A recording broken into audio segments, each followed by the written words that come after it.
Shalom, muy buenas noches. ¿Se escucha? Háganme con el dedo así yo sé que se escucha. Ok, muy bien. Brujim Abaim, buenas noches a este encuentro, esta semana tan especial, celebrando, preparándonos la previa hacia lo que es el Rosh Hashanah del Hasidismo y de las enseñanzas y conducta hasídica.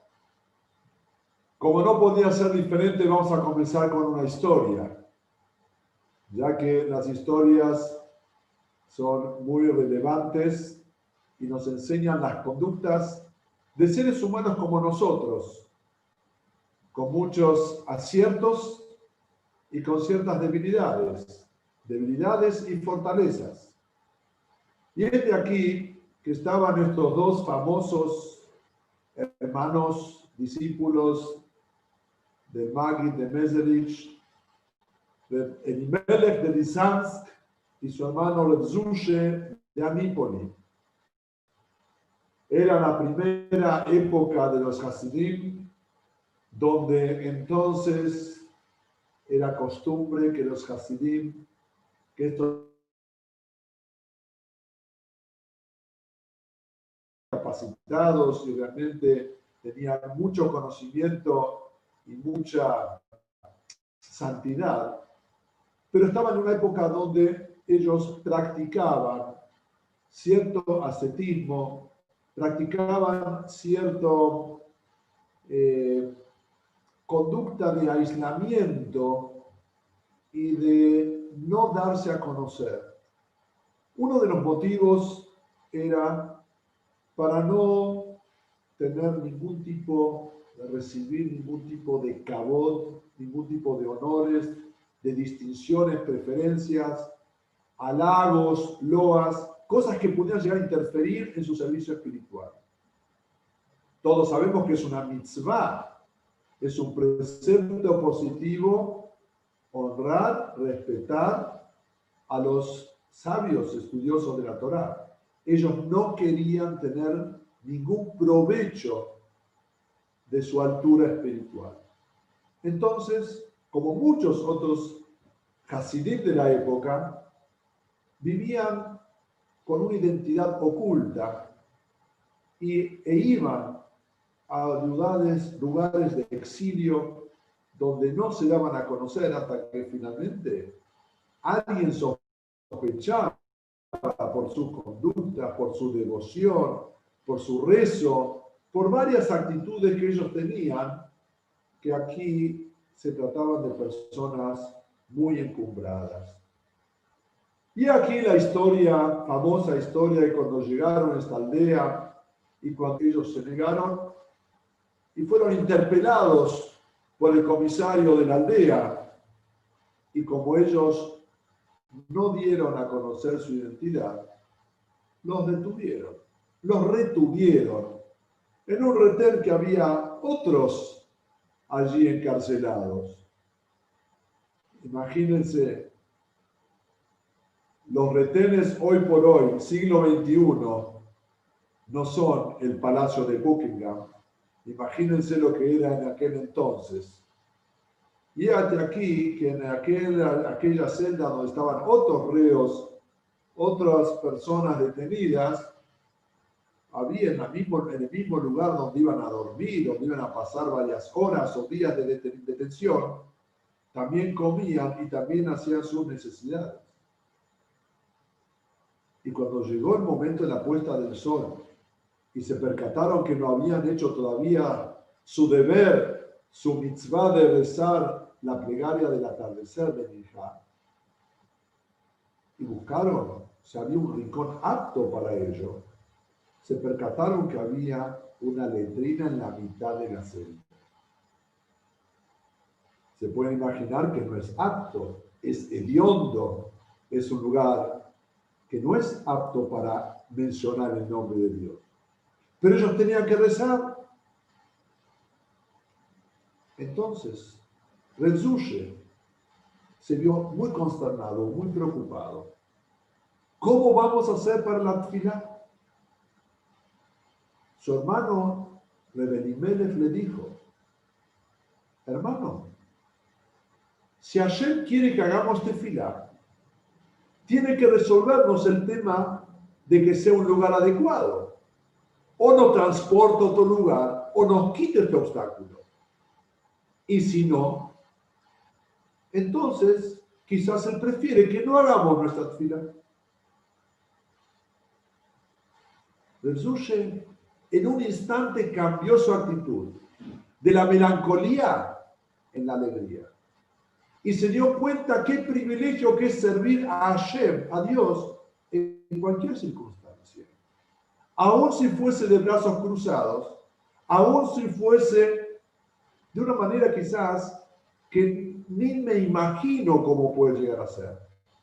Y fue tan el enfoque, la concentración, la alegría que quería ese servicio, que no sabía muy bien cuál era, pero ese era el servicio de este momento, empezaron a bailar, y empezaron a cantar, y empezaron a hacer vueltas y vueltas en esa cena, que se despertaron los reos que estaban por allí, y como vieron que había fiesta, aprendámonos.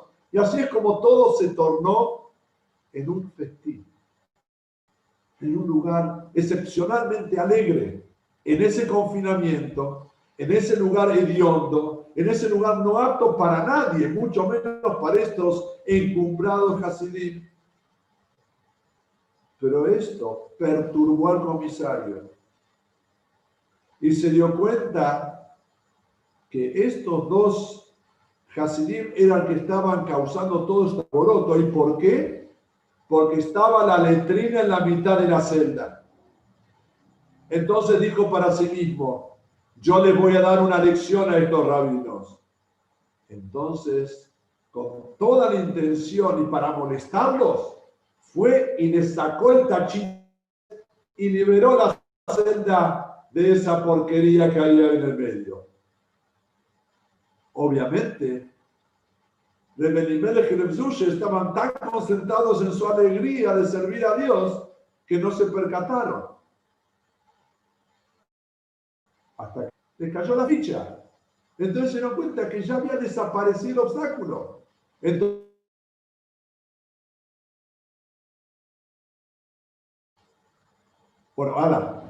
Entonces, entonces ellos cuando vieron que el obstáculo había sido removido del lugar, inmediatamente se pusieron sus cintos, su gártel, su preparación para tefilá y con la actitud adecuada de conectarse con el Altísimo. Entonces empezaron su tefilá, su conexión, su comunión con Hashem. Obviamente, ya no con cánticos de alabanza y bailes, pero con una alegría interior muy profunda y muy sincera de poder servir a Hashem, de poder servir a Dios de la manera que Él más quiere, que es de acuerdo al código de la judía en ese momento, que era hacer el rezo de Tfilah Minja. ¿Qué podemos obtener? ¿Qué enseñanzas podemos tener de esta pequeña y simpática historia? En principio, entender básicamente que cualquier situación en que el Yehudí se encuentra no es una situación fortuita, no es azarosa ni mucho menos. Está providencialmente digitada por Hashem, por el Creador. La diferencia es que seguramente quiere que nosotros podamos conectarnos en ese momento, en ese lugar, con la actitud adecuada. Y esto es lo que dice el versículo. Ivdu et Hashem besimcha. Hay que servir a Dios con alegría. Y no dice en qué circunstancia. No dice si en una boda hay que servirlo con alegría o no. Evidentemente, en una boda se lo sirve con alegría de una manera, con bailes, con canciones, con orquesta, con algarabía, con comida, con bebida. Pero hay otras circunstancias en las cuales quizás ese no es ni el entorno ni la forma, pero el sentimiento de alegría no se debe ver afectado, porque encuentra una diferente expresión de alegría, que es la alegría de poder servir y cumplir con la voluntad de Dios en ese momento. Como dice el adagio jasídico, si Dios en el monte Sinai nos hubiera dicho, muchachos, tomen el hacha y empiecen a talar árboles hasta que yo les diga. Entonces, Am Israel hubiera ido con algarabía y felicidad y entusiasmo, con toda la fuerza, empezar a talar el Amazonas y todos los bosques del mundo, y a las selvas del mundo. ¿Qué problema? Si eso es lo que quiero hacer, hagámoslo besimjá, hagámoslo con alegría. Está muy bien decirlo, está muy bien creerlo, pero ¿cómo se hace? ¿Qué pasa si yo no estoy alegre? ¿Qué pasa si me embargan sentimientos que no son de alegría? ¿Qué pasa si la rueda de la fortuna no me acompaña? ¿Qué pasa si estamos hace 10 meses encerrados y no podemos realmente cumplir con lo que entendemos que es nuestra misión en la vida? Muchos se quedaron sin su negocio. Muchos niños no han ido a la escuela durante meses. Se les ha borrado la sonrisa de sus caras de ver a sus compañeros. ¿Cómo podemos estar con alegría aún en esa circunstancia? Veamos. Se cuenta acerca del Hasid Pérez de Tchernígov, que cuando él rezaba, en un ojo brillaba la alegría y una sonrisa, y en el otro caían lágrimas. ¿Cómo puede ser? Se puede tener la misma, una expresión contrapuesta en una misma acción. Estaba rezando y tenía alegría en un ojo y tristeza en el otro. Entonces, sus allegados, sus discípulos, lo cuestionaron y le preguntaron, Pérez, ¿cómo puede ser que tenga alegría en un ojo y que tenga una lágrima en el otro? Y él contestaba así, la alegría es el ojo que medita y se concentra en el privilegio que tengo de sentarme frente a Hashem y en comunión hacer una tefilá, elevar una plegaria, las alabanzas del Creador, la grandeza del Creador, de poder tener a quien dirigir mis pedidos y esperanzado, esperar cosechar una respuesta a ello. Pero con el otro ojo, yo también veo mis falencias, mis debilidades, las cosas que no me hacen feliz. Y tengo que ser consciente que hay cosas que no me hacen feliz. No estoy contento como yo estudié hoy. Quizás no estoy contento de mi forma de reaccionar en tal o cual circunstancia. Quizás le estoy dando demasiada importancia a temas que no debería darle tanta importancia. Entonces eso me entristece. Entonces la pregunta es, ¿qué trató de decirle a sus discípulos? ¿Que hay que estar en esa dicotomía? ¿Hay que estar alegres y hay que estar tristes? Seguramente que no, porque sería realmente complejo vivir en esa dicotomía.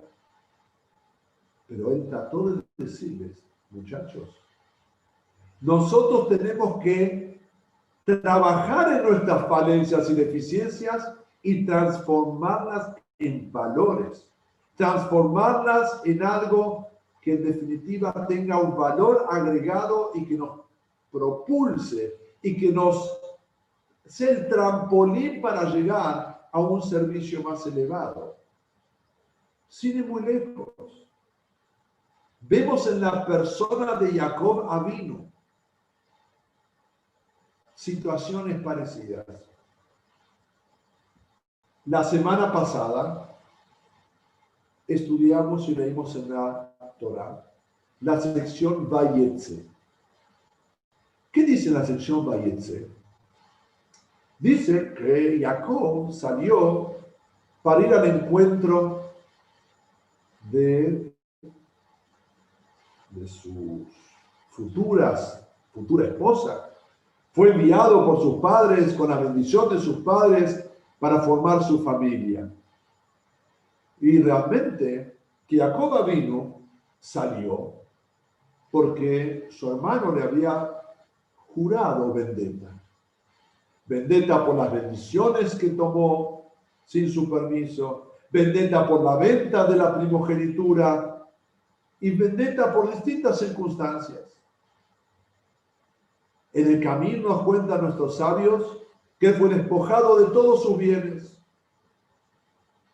e iba a un lugar donde él sabía que no era un lugar muy cómodo, no era un lugar muy a salvo, sino que tenía sus peligros. Ya tenía fama su suegro de ser un embustero y un rufián. Sin embargo, en el momento que él, aún con esa preocupación, fue con la bendición de sus padres y marchó a cumplir con su objetivo, en el momento que él despertó de ese lugar donde tuvo ese famoso sueño de la escalera donde suben y descienden ángeles, llevando su plegaria y bajando con bendiciones, Dios le promete que lo va a cuidar. En el momento que Dios le promete que lo va a cuidar y que las bendiciones que va a retornar a la tierra de sus padres y las bendiciones que van a tener una descendencia amplia, todo eso le dio un cambio en su humor, hasta el punto que dice el versículo, y alzó sus pies en alegría, porque su corazón se sintió más liviano, confiado en la promesa que Dios le hizo. Y entonces emprendió su viaje. Y entonces estuvo allí y dice que estuvo trabajando 6 años aguardando el momento en que le iba a ser entregado por esposa Rachel. Y dice, y esos 6 años pasaron como nada. Yamim Ahadim, como si fuera un día. 6 años.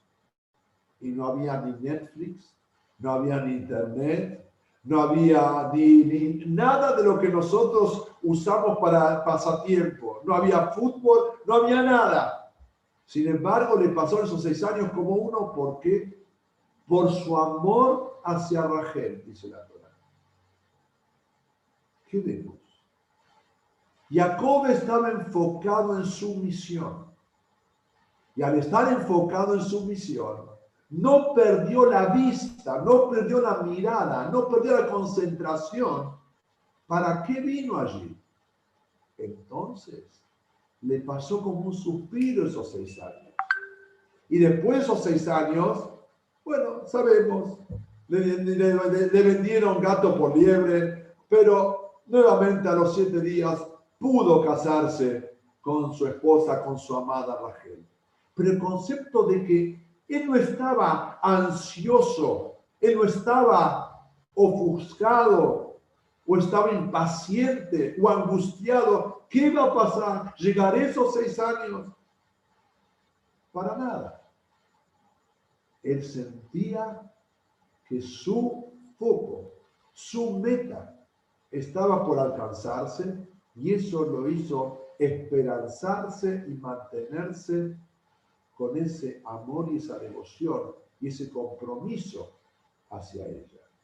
Y esto es lo que de alguna manera tenemos que entender, que es la forma en que nosotros tenemos que actuar y tratar de poner en nuestra cabeza.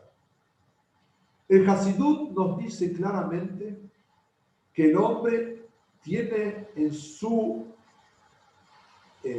formación, no su formación intelectual, su creación, como Hashem nos formó, nos formateó de una manera tal que no como los animales que están en una posición horizontal, la cabeza, el corazón y las extremidades.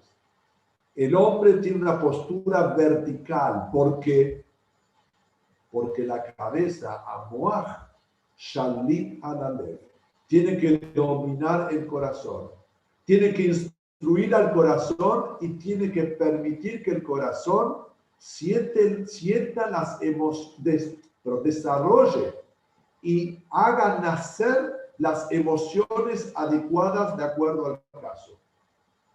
Y por eso es que las tres facultades intelectuales, la sabiduría, Jochma, la comprensión, Binah, y el conocimiento, Da'at, son los que tienen que servirnos a nosotros para crear y generar las emociones adecuadas. Y esas emociones adecuadas, como en el caso de Jacob Avinu, es justamente estar consciente, esperanzado y enfocado en que va a llegar el día que le van a entregar a su esposa. Entonces, estuvo 6 años. Fue como un día, porque de su amor hacia ella, de su compromiso hacia ella, de estar enfocado y conectado con la misión que tiene allí, que es casarse con ella. Entonces, todas las vicisitudes y todas las situaciones son realmente cosas pequeñas, no ocupan lugar, no lo consternan, no lo preocupan, no lo angustian, porque está conectado y concentrado en lo que tiene que concentrarse. Sobre este concepto escuché una historia muy interesante de Reb Mendel Futterfass. Reb Mendel Futterfass pasó 15 años en Siberia. Siberia era un lugar, en los gulags, eran lugares donde la gente enloquecía. En el lugar donde la gente se deprimía. Lugar donde la gente cortaba, o sea, interrumpía su vida. Era lugar donde generaban las personas lo contrario a dignidad. Se sentían indignos de seguir viviendo. No le daban valor a esa vida.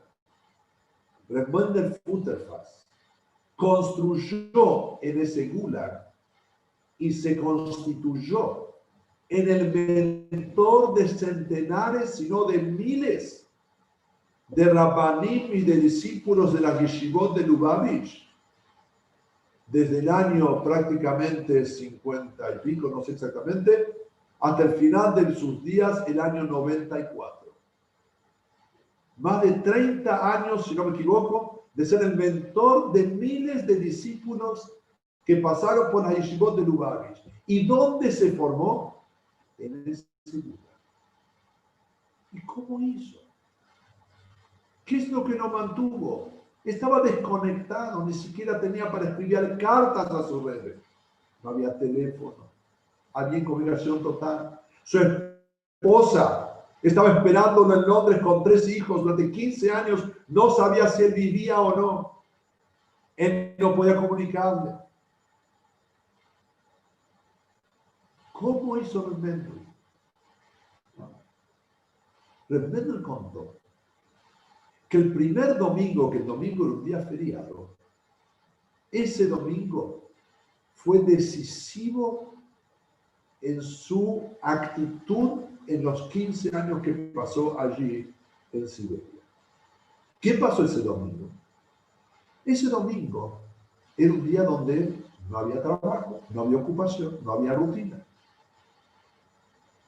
Pero había en aquel entonces un equilibrista, que él era experto en la cuerda floja.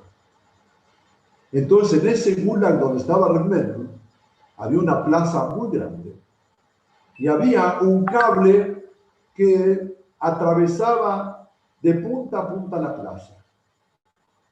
Este malabarista se subía a través del poste a este cable y lo transitaba ida y vuelta, sin cesar durante varias horas. Era la admiración de todo el gulag. Era admirable como él pasaba de un lado al otro Y la verdad que eso sorprendía. ¿Cómo hacía? Realmente inmediatamente cuando vio este show, se quedó azorado. Estaba realmente muy perplejo, tratando de entender cómo hacía este individuo para lograrlo. Es más, cuando el malabarista, el equilibrista bajó de su proeza, entonces realmente se acercó y le dijo, quiero saber el secreto. Entonces el malabarista, el equilibrista le dice, dígame usted, ¿dónde usted cree que está el secreto? Y él dijo, no sé, quizás en los pies. Podría ser, seguramente la posición tiene que ver, pero no es lo más determinante. ¿Será la barra estabilizadora? Evidentemente me ayuda al equilibrio, pero tampoco es lo más determinante. Me doy por vencido, le dijo René. Entonces, este hombre le dijo, el secreto está en los ojos. El secreto está en la mirada. Cuando yo subo allí arriba, para mí no existe nada, sino tengo que fijar la vista donde tengo que llegar. Fijo la vista en la meta. Hago foco y no puedo desconcentrarme de ese foco. Cuando yo logré hacer ese foco, entonces yo ya sé que voy a llegar a mi destino sano y salvo. Entonces le dice realmente, entonces, ¿cómo haces para girar y volver de vuelta? Es peligrosísimo. Y el equilibrista le dijo, tenés razón. Ese momento es el más crítico, porque tengo una fracción de segundo para volver a hacer foco y no desconcentrarme y que no me invada el miedo de perder equilibrio y de caer.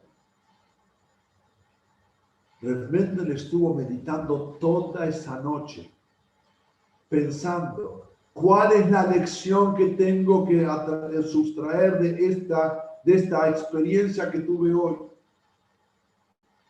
Y entonces dijo realmente, yo soy un Hasid de Rebbe. Y soy un Hasid de Rebbe en mi ciudad natal, con mis Hasidim, con mi Rebbe, y aquí en el Gulag. Y esto es lo que me va a mantener a mí enfocado durante el tiempo que tenga que ser.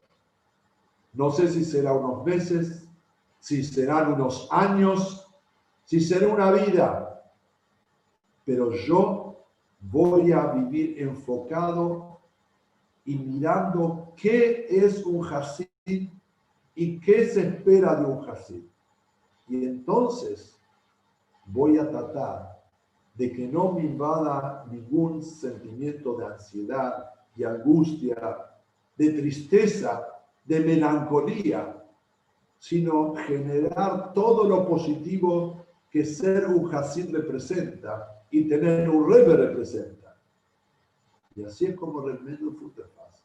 Estuvo 15 años allí y se transformó en el mentor de miles de discípulos y de Hasidim que hoy por hoy son ellos mismos mentores y mentores de mentores y Rabanim y Shlichim en todo el mundo. Entonces volvamos a nuestra historia. ¿Cuál es el concepto de alegría? Alegría no es ser realmente, tengo que ser el ejemplo para nadie, ni siquiera para mí mismo. Puedo tener mis falencias, pero no debo desenfocarme a donde tengo que llegar y donde tengo que nosotros poner la mirada. Y en la mirada tengo que buscar cómo mejorar y cómo potenciar mis situaciones. Pero como somos seres humanos, entonces tenemos momentos de flaqueza. Y para ello voy a remitirme a una carta muy famosa que escribió el tercer Rebbe de Lubavitch a una persona que estaba transitando un momento muy duro, muy difícil en su vida, con mucha angustia y muchos sentimientos de depresión.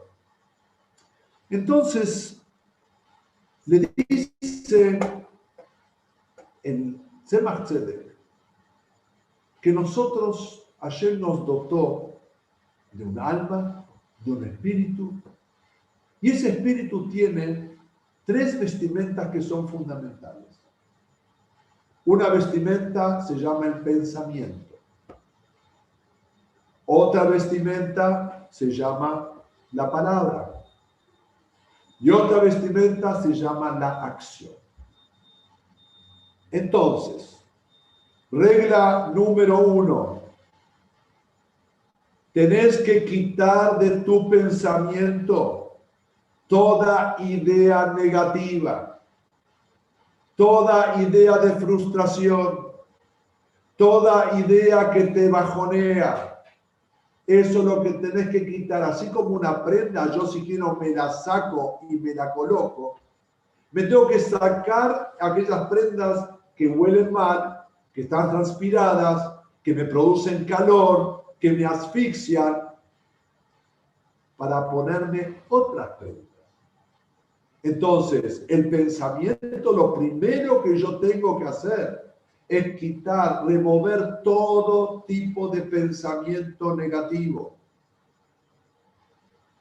sin ningún tipo de concesiones.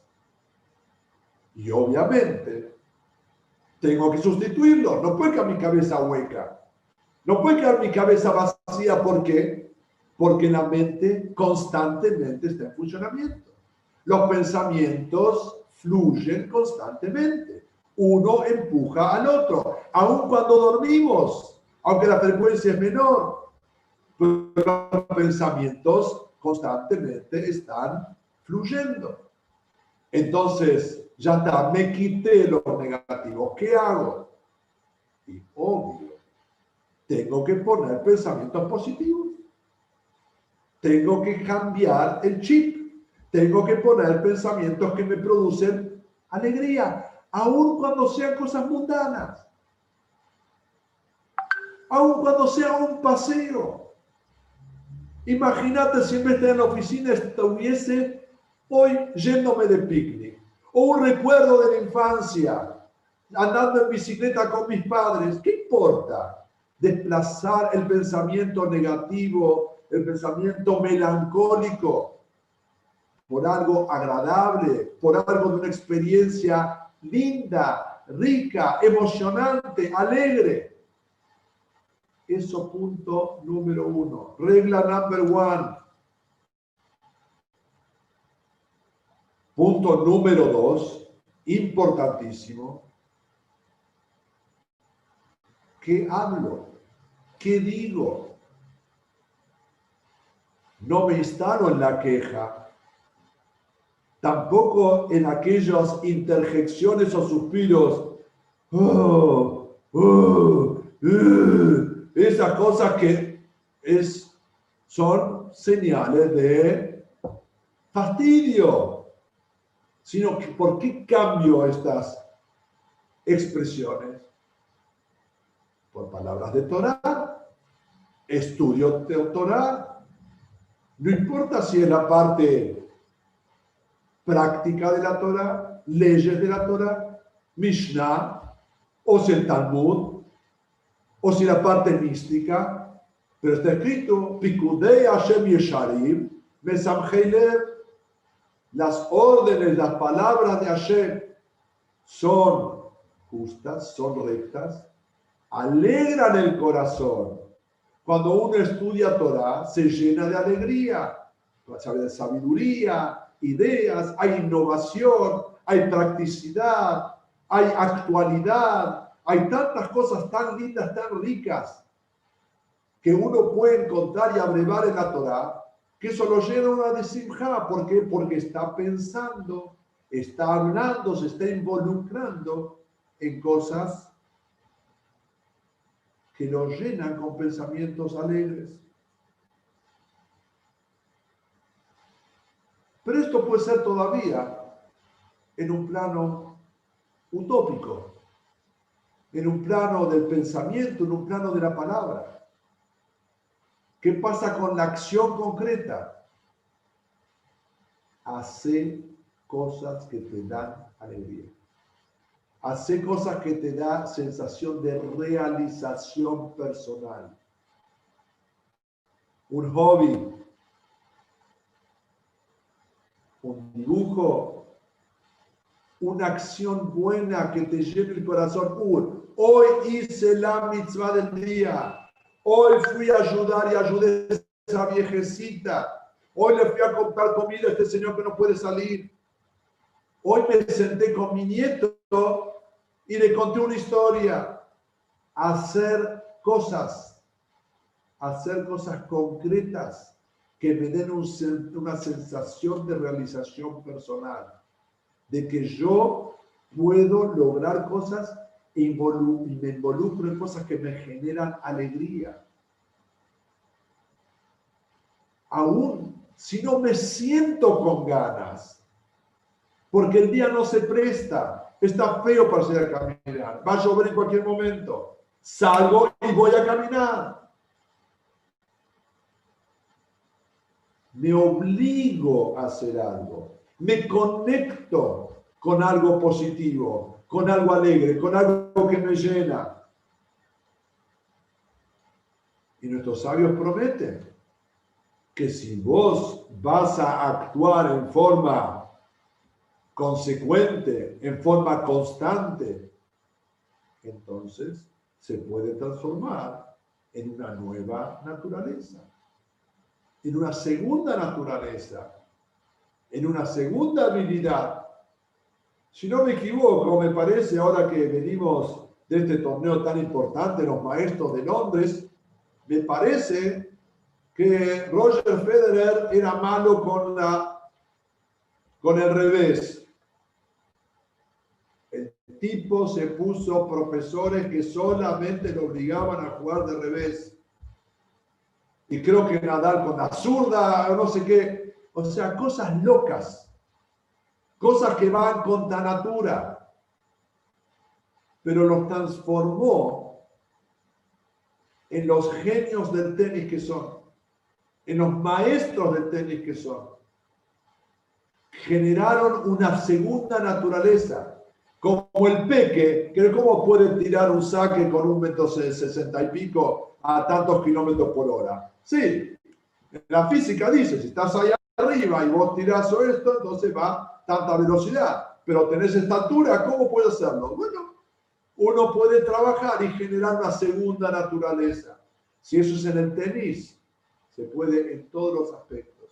Como dijimos anteriormente, Amoah Shalit Alalev. La cabeza es la que puede ordenar, no solamente ordenar de darle directivas, sino ordenar también, encuadrar, estructurar las emociones y el corazón, para salir de la nostalgia y la melancolía que a veces nos embargan. Y entonces,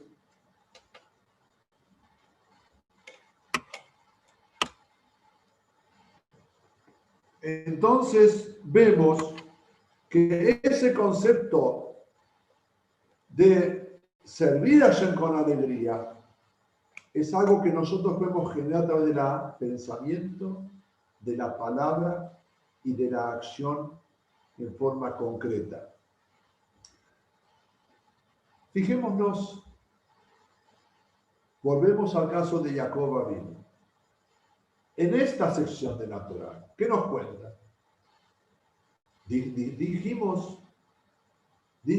Dice la Torá que Jacob envió emisarios para avisarle a su hermano que él va a su encuentro. Entonces estos emisarios fueron y cumplieron con su misión. Y volvieron con el mensaje del hermanito. Entonces dijo, ¿sabes qué? Tu hermano viene a encontrarte contigo, sí, pero viene con 400 mercenarios armados hasta los dientes. No sé si es tu hermanito, ¿no? Pero ahí va, vos mandaste, viniste en son de paz a ver a tu hermano, yo te digo cómo te está por contestar. La Torá dice, Vairá, y temió, Vayetzerlo, y se angustió. ¿Cómo? Jacob vino, temió, se angustió. ¿Qué pasó?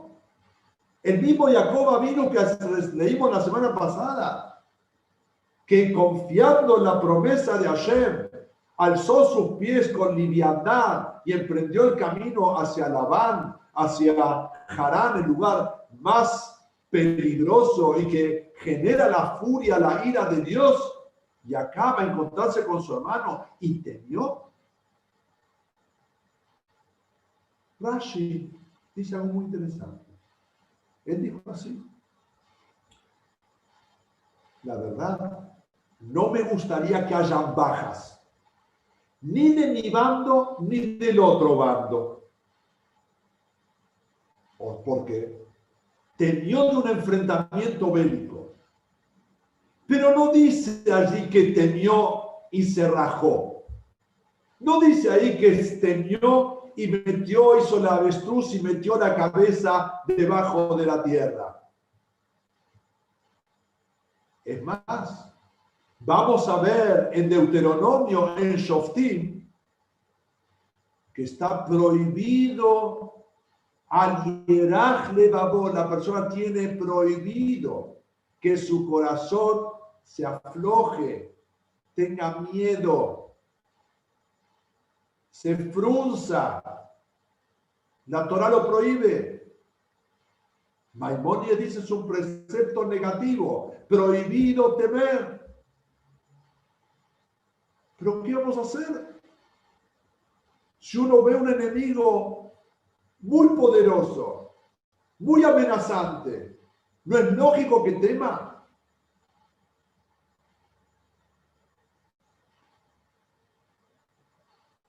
¿Qué hizo Jacob? Dice así la Torah.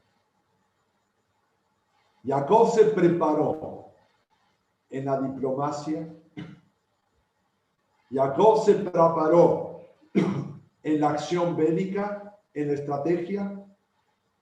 Y Jacob se preparó en su plegaria, en la asistencia divina, en encomendarse a Hashem. En las tres cosas se preparó Jacob. Cuando se preparó para la diplomacia, dice, preparó un buen presente para Esaú. Tuvo que pensar. No fue así espontáneamente. Pensó, a ver, ¿qué le puedo regalar? Como cuando uno quiere regalar algo, uno no tiene que regalar lo que yo quiero regalar. Uno tiene que regalar lo que el otro quisiera recibir. Escuché una vez un amigo que dice que fue invitado, agasajado por unos conocidos que venían de Oriente. Entonces venían de visita acá a Buenos Aires. Entonces los quiso agasajar. ¿Cómo los agasajó? Les preparó un buen sushi. Para la decepción, el tipo le confesó: yo quería probar el asado. Sushi tengo en Japón. Yo no necesito acá comer sushi. Yo quiero un asado, viejo. Yo quiero un mate, un asado. Yo quiero sentir qué es lo que es la comida regional, autóctona. ¿Qué me vas a dar sushi? Allá lo hacemos mejor que acá. Quería un flan con dulce de leche. ¿Qué me vas a dar sushi? Cuando uno quiere dar un regalo, no le regala a la esposa el horno para que le haga una buena comida para él. Uno tiene que ver qué quiere ella. Entonces tuvo que pensar Jacob, ¿con qué voy a lograr que Esaú se enternezca? Entonces se preparó y le mandó un desfile impresionante. Más cuadras que de lo que hay desde el Congreso hasta la Casa Rosada que desfilaron en esta semana. Todo un séquito de animales y distintas especies y de servidumbre y toda la fanfarria y con distancia uno del otro y todos tenían que prosternarse frente a Isaac y decirle esto manda Jacob, tu hermano, para Isaac y toda una adulación y toda una situación muy preparada, mucho protocolo para lograr enternecer a Isaac. De acuerdo a muchos sabios, también lo logró. Lo enterneció, lo abrazó, lo besó.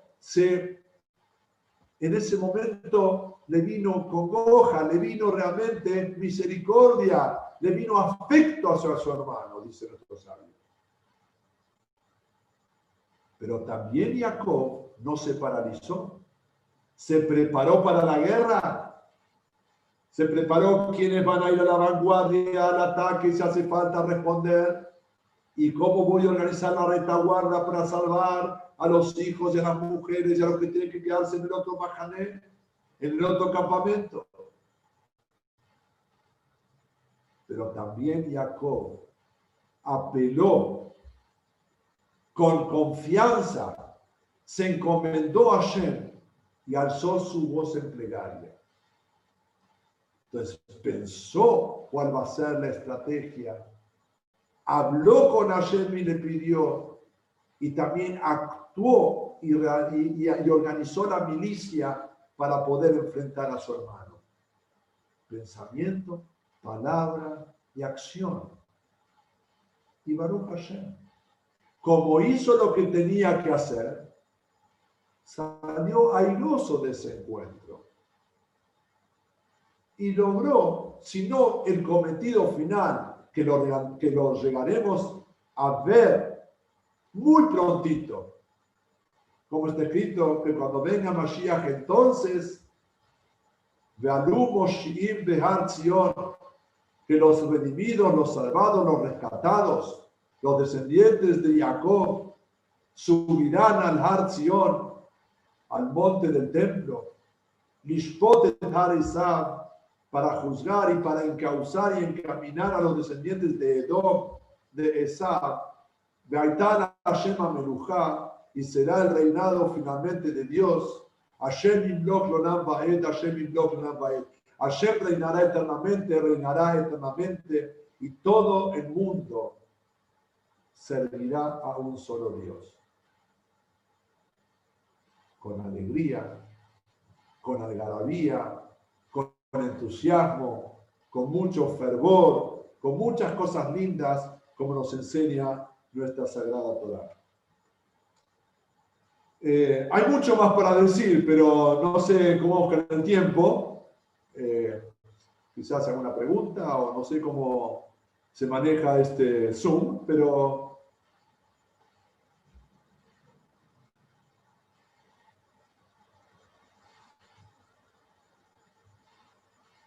Bueno, el chat está abierto. ¿Vamos a conversar o vamos a escribir?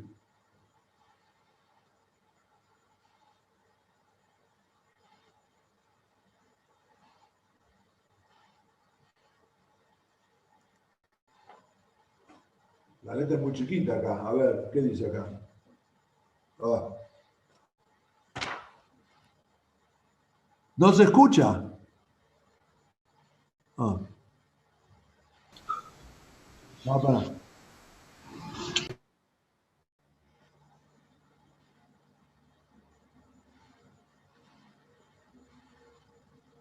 Ah, gracias. Ok.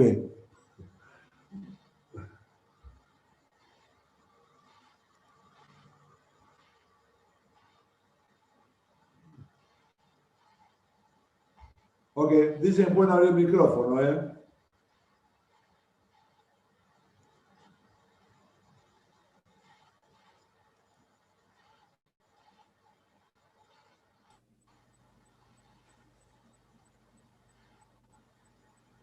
Terminé muy temprano, nos quedamos una hora más si quieren, ¿eh?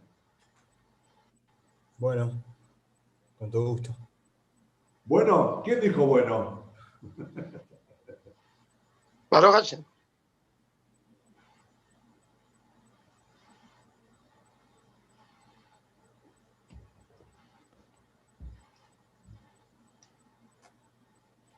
Buenas noches, Rob. Hola, Claudia, ¿cómo estás tanto tiempo? Sí, habla, ¿quién habla? Buenas noches, Rob. ¿Cuál de las tres midot sería los tzitzit?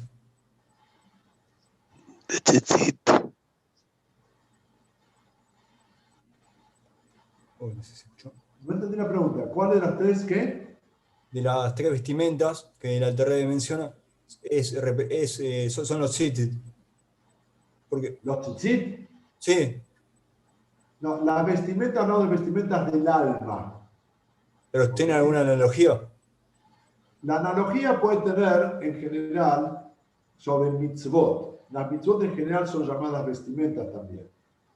Mientras que las facultades emocionales e intelectuales, o el estudio de la Torah es algo más interno. Las vestimentas representan algo que no se... Las mitzvot es algo que está más bien en forma abarcadora de la persona, lo engloba, lo entorna. Así como hay mitzvot que uno las viste, como los tefilín, los tzitzit, etc. Están las mitzvot que están ya un poco más distantes de la persona, que puede llegar a ser la azúcar, por ejemplo, o el talent, que uno se arropa cuando hace tefilá. También recibe la expresión de vestimentas. Pero el uso que hoy le dimos, el primero de Chabad ilustra en el Tania acerca de las vestimentas del alma, es porque el alma encuentra expresión en ellas, en el pensamiento, en la palabra y en la acción.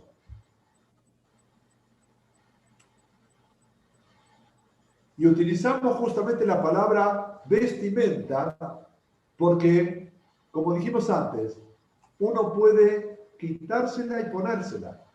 Y esto es una gran virtud, que te podés remover, quitar algo que no te queda, que no te sirve, que no te conduce a nada, para cambiarlo por algo que es bueno y positivo. Y esa es la ventaja, y más todavía. Dicen nuestros sabios que las vestimentas también modifican la parte interna también. Como dijimos antes, que puede llegar a tener una segunda naturaleza. Vos fíjate, en cualquier lugar de disfraces, cualquiera que se arropa de lo que quiera, que se viste lo que quiera, empieza a hablar de esa manera, a gesticular de esa manera, a poner caritas de esa manera, a caminar de esa manera, porque las vestimentas te condicionan. Entiendo que las geishas en Japón le hacen los zapatos tamaño más pequeño, para que no puedan caminar más que pulgar con talón. O los vestidos están muy ceñidos al cuerpo para que no puedan dar pasos muy abiertos. O sea, las vestimentas te acomodan, las vestimentas te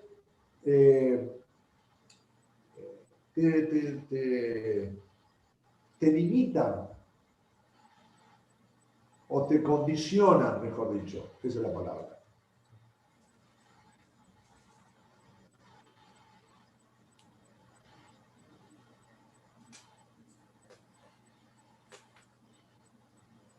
Gracias.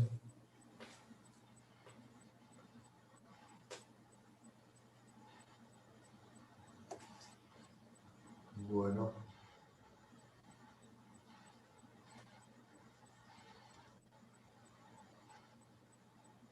¿En qué andamos?